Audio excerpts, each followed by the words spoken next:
Good day, everyone. I'm Adrian Oscar E. Asuncion from Cruise Line Operation in Hotel Services. I'm Sahil Bhopal, a student in International Travel and Tourism Management. I'm Joshua Bricio, a student in International Hospitality Management, major in Hotel and Restaurant Administration. Good day, everyone. And I am Daryl Jandil Suisimo, a student in International Hospitality Management, major in Hotel and Restaurant Administration. We're going to discuss the impact of COVID-19 pandemic in year 2020 to 2021, Filipino workers' job and financial security in hospitality industry. Handa na ba tayo sa hamon ng mundo? Chinese authorities say they're investigating a viral pneumonia. Quarantine of the entire region of Venezuela. More than 400 new COVID-19 cases, as well as 7 new deaths. There are now 3,650 cases in the country, with 163 deaths. The tourism industry is among the sectors that have been affected by the global pandemic. Almost all casinos were asked to suspend the operation. Restrictions placed on travel and stay-at-home orders issued by the authorities led to a sharp decline in hotel occupancies and revenues. Our team aimed to define the impact of pandemic on Filipino workers' job in the hospitality industry. One of the big hotel and resort in the Philippines, Integrated, has informed that a team that more than 1,000 employees will made redundant due to ongoing suspension of operation from COVID-19. Objectives of the study. The hotel and casino workers within the hospitality industry are the most affected individual due to the COVID-19 pandemic. The operation of the hotel and casinos during the pandemic have been heavily affected, making the Philippines economy give at that risk within the industry. The Philippine government and the business within the market apply different method and procedure to make sure that global pandemic will not further affect their operation and the economy to continue under regular circumstances. Scope: casino worker, financial security, COVID-19 pandemic situation in the Philippines. Limitations: health of casino workers during the pandemic. Secondly, revenue of hotel management during the pandemic.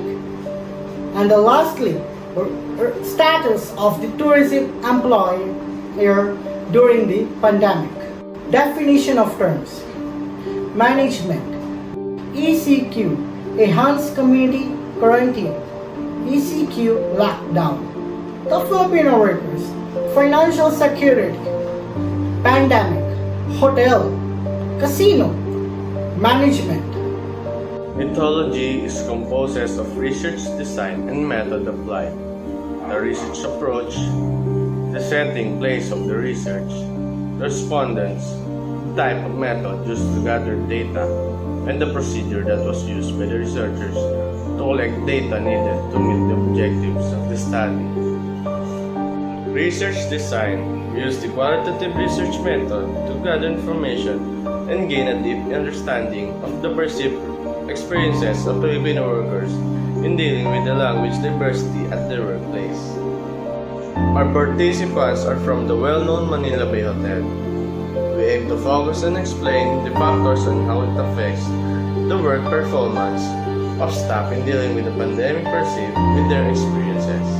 We use simple random sampling to have 15 participants. These chosen random casino workers in Manila Bay Hotel. The method of collecting data that we used was the normative survey. It's concerned with looking into the commonality of the elements. We prepared a survey questionnaire and will be conducted into semi-structured interviews or surveys.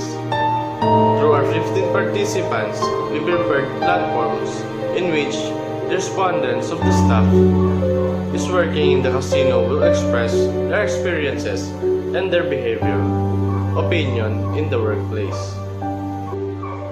We use the content analysis in order to deeply analyze the documented informations from the gathered data that will be collected from the interviewees, from the given questionnaire and survey or interview.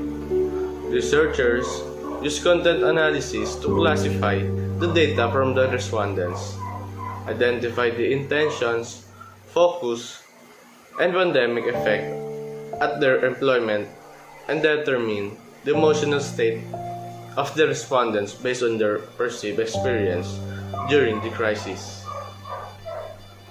Higit 1,000 empleyado ng Okada Manila ang mawawalan ng trabaho dahil sa COVID-19 crisis. Sa kabila nito, umaasa pa rin ang Department of Tourism na unti-unting sisigla ang hotel industry kapag ipinatupad na ang GCQ sa Metro Manila. Nagbabalita si Shaila Francisco. Ayon sa ilang sources, posibleng umabot pa sa 75,000 ang delikadong mawalan ng trabaho mula sa hotel industry. Results. This figure presents the frequency and percentage distribution of the respondents as to their age. Among 15 respondents, 7 or 46.7% are 41 to 50 years old. 3 or 20% are 26 to 30 years old. 2 or 13.3% are 60 years old. 2 or 13.3% are 31 to 40 years old. And 1 or 6.7% is 20 to 25 years old. This figure represents the COVID-19 pandemic affecting the job in the hotel industry. It shows that all our respondents lost their job as casino workers due to the pandemic. According to DOGRA 2020, the World Travel and Tourism Council has recently warned that the COVID-19 pandemic could lead to a cut 50 million jobs worldwide in travel and tourism industry. As per an Oxford economic study, Asia is expected to be the worst affected, and data suggests the industry could take many months to recover. This figure represents the existing source of income. From small businesses, online selling, investment in different businesses, from being an ESL teacher, from the salary of wife and kin, from selling some foods, which are young coconut, rice, and vegetables. From work from home, selling limited collections of shoes, selling Japanese products, and from real estate, shuttling servicing, mini grocery, and eatery. Online marketing and business financing is also involved. According to Areola 2020, social media and virtual meetings across the globe have become the new normal as people strive to keep the normalcy in their lives amid pandemic restrictions. Here in the Philippines, Digital 2020 April Statute Report by Hootsuite and We Are Social revealed that 64% of Filipino internet users are spending more time on social media, with 23% indicating increased activity in their online shopping activity.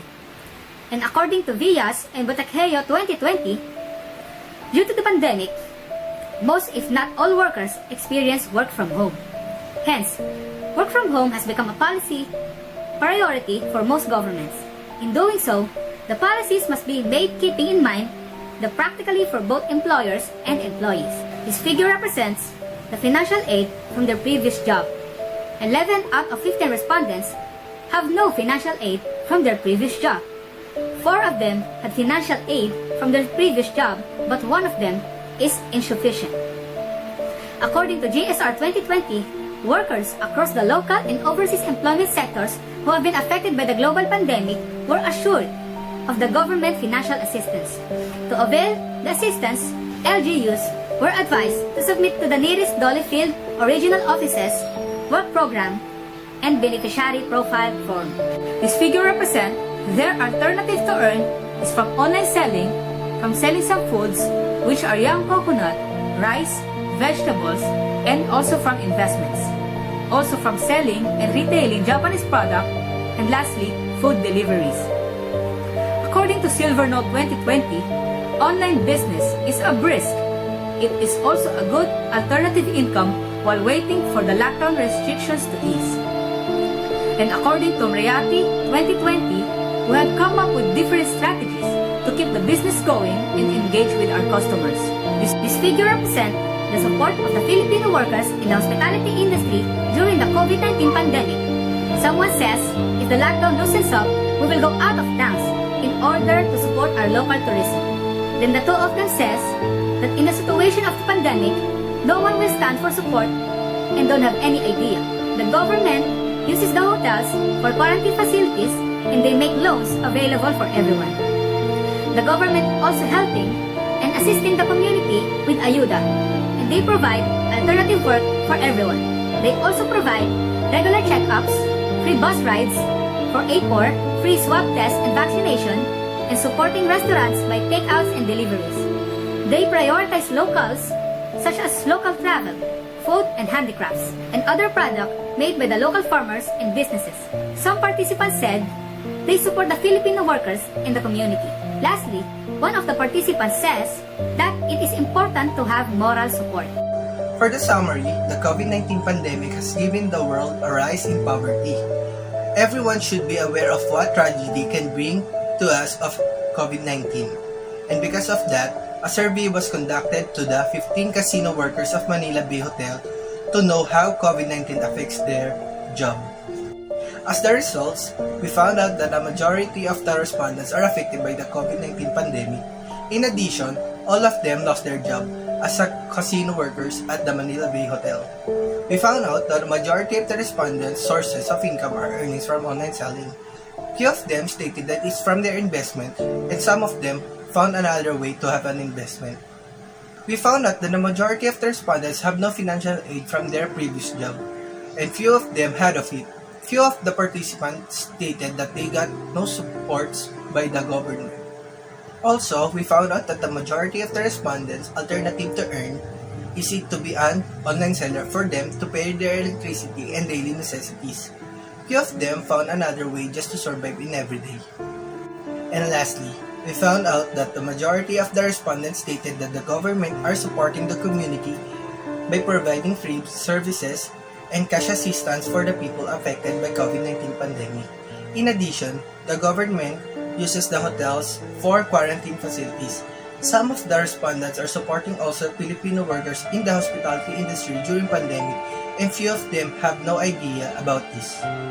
For the conclusion, we attempt to raise keyword-related social worries that emerge from the COVID-19 pandemic and research shows that might be sought after to all more likely comprehend the impact this pandemic may have on casino workers and organization. From the given data, we conclude that all of our respondents lost their job as casino workers at Manila Bay Hotel.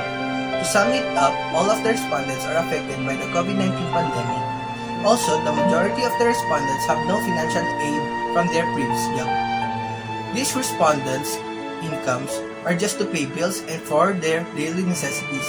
In addition, most of them had to stop their children from schooling. Therefore, even though all of them have lost their job, they still found another way to have an investment just to pay bills and to survive every day. We conclude also that according to our respondents that they are supporting the Filipino workers in the hospitality industry and also the government are helping to during COVID-19 pandemic. For the recommendation, our recommendations are for the Filipino workers in the hospitality industry who got affected during the COVID-19 pandemic, for what income will support them, for the hotel industry, and for the future researchers. Numerous casino workers in the tourism industry sector staying outside the proper sector. The COVID-19 reaction should likewise have a segment of guaranteeing the vocations of informal casino workers, guaranteeing that the hotels are set up to forestall the spread of the seasonal infection is fundamental to ensure the casino workers and visitors. Good judgment direction incorporates washing hands as often as possible, abstaining from contacting your face and utilizing cleanser and water to clean and sanitize much of the time utilized surfaces.